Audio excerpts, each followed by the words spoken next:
Welcome back to the Robots vs. Vampires podcast. I'm Adrian Smith, your guide to the wildest corners of sci-fi and fantasy. And I'm Julia Jones. Always happy to have you. Happy to be here. So we're all about diving deep into these stories, separating the fact from the fiction, and having a ton of fun along the way. Sounds good to me. If you're ready for another dose of the strange and supernatural, hit that follow button and let's get started. All right, let's do it. Okay, so today's story takes us to a shadowy, neon-lit city. Ooh, I like where this is going. Where a lone robot crosses paths with a vampire classic standoff, unexpected team-up, or something totally out there. You know, I'm already intrigued, and I'm kind of leaning towards an unexpected team-up. Interesting. What do you think? I think there's potential for both, but I'm leaning more towards the standoff. Oh, really? Yeah, but we'll see how it plays out. Okay, I like it. So we're introduced to Anya, a sun priestess, who is literally the last of her kind, sworn to protect a dying son. Wow, that's a lot of pressure. Yeah. Have you ever encountered a character with that much pressure on their shoulders? I mean, it's a classic hero's journey, but this is like next level. It's like a whole solar system level. Exactly, and she's battling this mysterious force that's causing an unnatural eclipse. Right. It's not just about saving herself. It's about saving an entire world from eternal darkness. Yeah, it's intense. Then we have Silas, our vampire.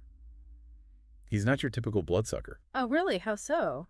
He's described as sophisticated, elegant, almost amused by the decay he sees around him.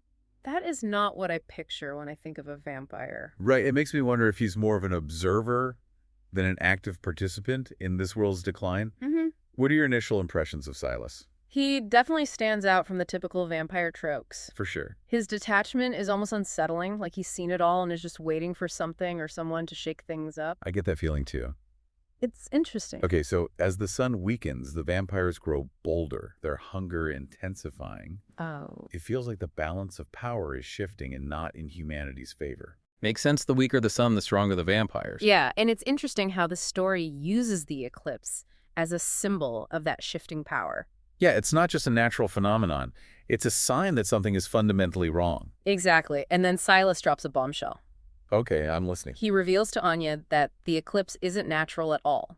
Someone is deliberately draining the sun, and he knows where to find them. Hold on, wait a minute. Yeah, it's a classic enemy mine situation, right? Okay, so we've got a sun priestess and a vampire teaming up to save the world. Two characters who should be at odds, forced to work together for a common goal. It's good. Right. Can enemies truly overcome their differences?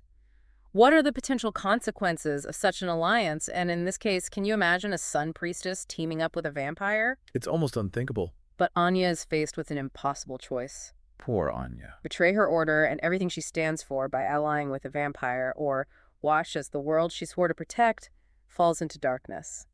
Wow, what a dilemma. What would you do in her position? I honestly don't know. That's a tough one. It's a dilemma that forces us to confront our own biases. Yeah. Who do we consider good, and who do we consider evil? And can those lines be blurred when the fate of the world is at stake? That's a great point. The story doesn't make it easy for us. Anya is torn, and we're left wondering if she'll choose loyalty to her order or the potential salvation of the world through an unthinkable alliance. I can't wait to see what she decides. It's amazing how the story blends classic fantasy with a futuristic, almost cyberpunk setting. Yeah. We've got sun priestesses and vampires rooted in ancient mythology. Right. But then you add robots and this neon-lit city. It creates a cool contrast. It really does. Have you noticed any other stories that play with those kinds of contrasting genres? It's definitely a unique combination, but I think the contrast highlights the central conflict of the story, this battle between light and darkness, tradition and progress. Okay, I see that. Anya represents the old ways, the ancient order trying to maintain balance. Hmm. While the vampires and technology feel like forces of change, maybe even chaos. Yeah, that's a great observation. It makes me wonder who or what represents progress in this story. That's a good question. Is it the robots, the vampires, or Anya herself breaking with tradition to save what she's sworn to protect? It's almost like the story is asking us to reconsider our own definitions of those terms. What does progress really mean? Is it always a good thing? What are we willing to sacrifice to achieve it? Deep stuff. And speaking of sacrifice, Anya's internal conflict is really compelling. Yeah, She's not just facing a physical threat, but a moral one. right. Imagine the weight of that decision. betraying everything you've ever known for a chance to save the world. It's a classic hero's dilemma, but it feels especially poignant here because of Anya's isolation. Right. She's the last of her order, so she doesn't have anyone to turn to for guidance. It's all on her shoulders. That isolation makes her potential alliance with Silas even more intriguing. I agree. They're both outsiders in a way, both struggling against forces beyond their control. Yeah. It makes you wonder if they might find common ground in their shared struggle. Even if it's an unlikely pairing. Exactly. And let's not forget about the culprit behind the eclipse. Silas knows who's responsible, but we don't. Adds another layer of mystery. It does. Who is this powerful entity capable of draining the sun? What are their motives? It makes me think of those classic cosmic horror stories where the enemy is something vast and incomprehensible beyond human understanding. How interesting. Is this a story about individual choices and sacrifices, or something much bigger, a battle against forces beyond our control? That's a great question, and I think it's something the story wants us to grapple with. For sure. On the surface, it's about Anya's choice. Right. But the presence of this mysterious entity, this eclipse maker, suggests a deeper conflict. Yeah. We need a battle for the very soul of this world. It makes you wonder, even if Anya makes the right choice, can she truly win against an enemy that powerful? Or is she just delaying the inevitable? It raises some pretty existential questions. It definitely does, and I think that's what makes this story so engaging. It's not just a fun adventure with robots and vampires. Right. It's a story that makes you think about bigger themes, I like that.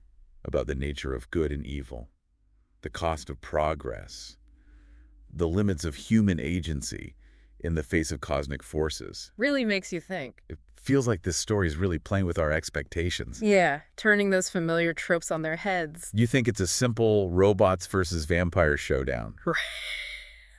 But it goes so much deeper than that. It really does. It's like the story is asking us, what if the real monsters aren't the ones with fangs or glowing eyes? What if the true threat comes from something we can't even comprehend? And that brings us back to Anya's dilemma. Yeah. She's caught between these two seemingly opposing forces, the vampires and this mysterious eclipse maker. Right. But what if they're both symptoms of a larger problem? What if they're both exploiting the same vulnerabilities in this world? It's like those situations where you have two groups fighting, Yeah. but they're both being manipulated by a third party who benefits from the chaos. It makes you wonder who's really pulling the strings. Exactly. It makes Anya's choice even more complex. Does she side with one evil to defeat another?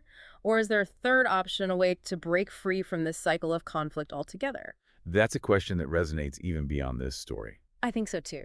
How do we navigate a world where the lines between good and evil are blurred? Right. How do we choose sides when all the options seem compromised? It's a challenge we face in our own lives. Definitely. We're constantly bombarded with information, different perspectives, conflicting narratives. It can be difficult to know who to trust, what to believe, what path to choose. And that's what makes this story so relevant. It's not just about robots and vampires, it's about the choices we make in the face of uncertainty, the compromises we're willing to accept, and the consequences that ripple outward from those decisions. Well said. So as we leave everyone to ponder Anya's fate and the future of this world teetering on the brink of darkness. We want to leave you with one final thought. Okay. What if the real enemy isn't a robot or a vampire, but the darkness within ourselves, the fear and division that make us vulnerable to manipulation? What if the key to saving this world, and perhaps even our own lies, in finding a way to bridge those divides, to see past our differences, and to recognize the shared humanity that connects us all? We hope this Robots vs. Vampires podcast has sparked some new ideas and perspectives for you. Thanks for listening, everyone. Don't forget to rate and follow the show for more awesome stories. And until next time, keep exploring the boundaries of reality and possibility.